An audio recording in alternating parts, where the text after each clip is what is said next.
81.98% of that's the distribution rate at the 21st of March as supplied by the Independent National Electoral Commission. But that over 12 million people, Jide, look, how significant is that? Because I still have emails and tweets of people who say, look, for these elections, I've been disenfranchised. Well, many of them did say, well, I just hope that the process, introduction of the card readers and the PVC will sanitize the system, and then, yes, they can live with that. You have some others who just feel hard done by the entire process, owing to no fault of theirs. They've been there 4 or 5 times. They were not able to pick it up. It's rather unfortunate on one hand, and it's quite sad that we have as much as 12.4 million, a lot of them young Nigerians who cannot vote because they don't have that instrument to vote. We also quickly need to also understand, for those that have their PVCs, the first requirement to be able to vote really isn't the PVC. The first requirement is what we call they must kill all forms of fear within them. Because you could have your PVC and be filled with so much fear of what will happen if you attempt to use your PVC. And then that might even increase the number of people that will not vote. So you will have 12 million people that can't vote because they don't have their PVCs. Then you have a whole lot of people that could have voted, but because of the fear factor. Now, if you add the 12.4 million people who haven't collected their PVCs, plus a hard to quantify number of individuals who will choose not to vote because of fear, then we're going to be looking at an election that will possibly be decided by those that did not vote and those that did not collect their PVCs. Let's look at those who did not collect their PVCs. Now, as against those who have collected their PVCs. The question will be, I'll take it back down some years back. In 2011, we're looking at percentages of those of the voting population, the percentage of those that voted. There are those who said, yes, it wasn't that much. But going back down, between 1999, 2003, 2007, and now 2011, and this year, with the rate of those of PVCs collected, do you think the percentage of those that will come out to vote would be that much of a significant? Yes, good that you said that. If we look at the previous 3 elections we had, in 2003, the voter turnout rate, and for our viewers, by voter turnout, we mean the number of people that came out to vote as compared to the number of people that registered to vote. The exact number in 2003, the approximate number in 2003 was 70%. In simple terms, for every 10 registered voters, then only 7 voted. Then we moved to 2007. We moved to 2007. For every 10 registered voters as well, only 6 voted. Then in 2011, the trend became worse. For every 10 registered voters, only 5. So what we've noticed, and what the narrative shows us, is in the last 3 elections we've held, the voter turnout rate for the presidential elections has been steadily declining.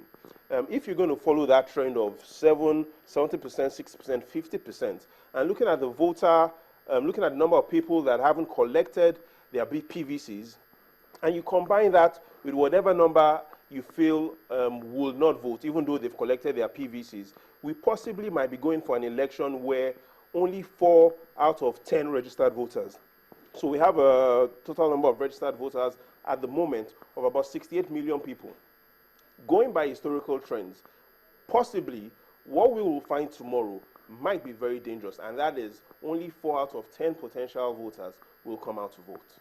Now, talking about this issue or the problem of a collection of PVCs, the electoral umpire in some cases said, look, we were there to hand out the PVCs.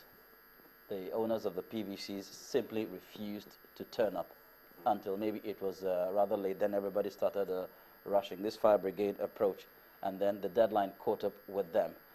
So does that hold any water? That does. And unfortunately, just recently, we've been able to find out some level of explanation as to why, what has influenced low PVC collection rates.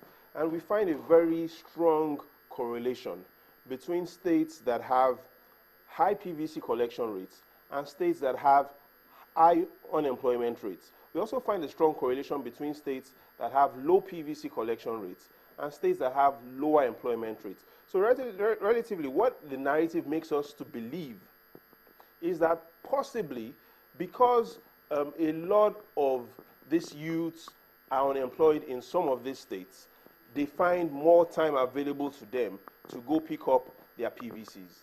The thing about that is this. Well, much as, yes, the percentage of those who come out on a yearly election period to come and vote keeps fluctuating.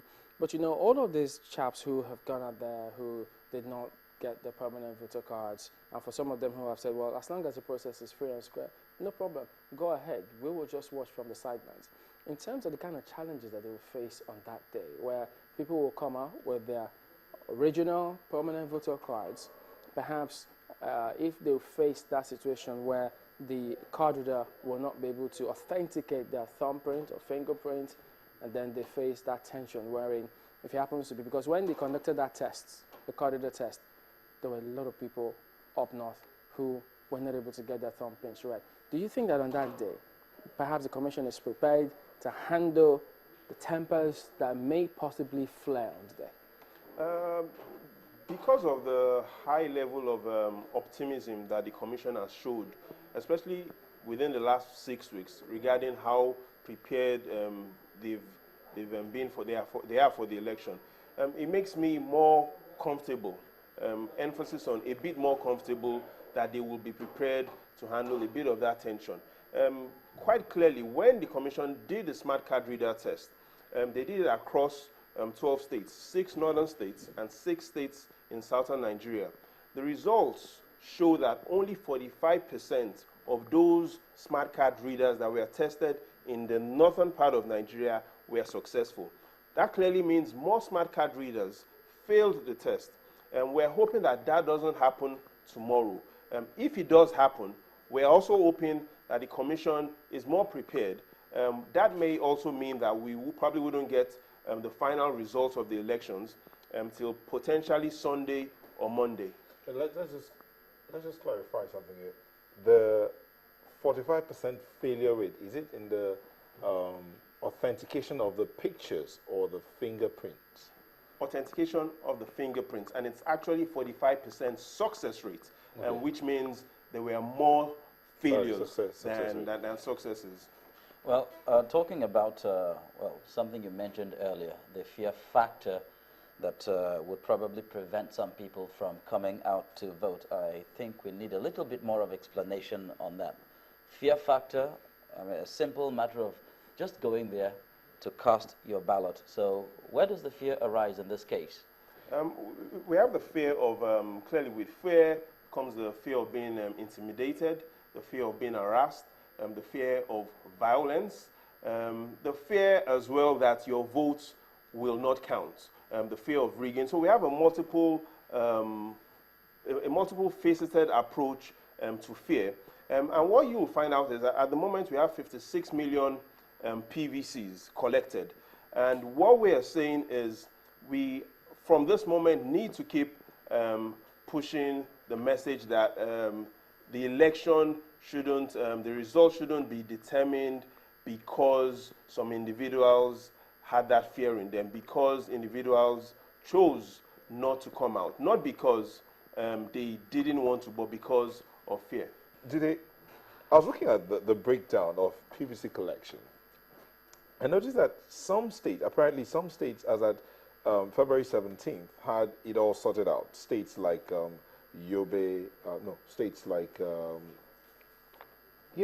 State had it all sorted out as at February 17th. They had no business with PVC, but every other state appeared to have had a slight change. Though some had a negative change in PVC collection. I wonder why the negative change. We also noticed the negative change. I think there was a negative change in Nasarawa as well. Yes, Nasarawa, Zamfara, Katsina, and they all appear to be in the north. Why the negative change? Now, clearly, the simple explanation in most times is when you have an increase in the number of PVCs collected, it simply means more people turned out to pick up their PVCs. Unless the commission gives us a different reason, once you have a negative change, the only rational explanation is some people have gone back to return their PVCs.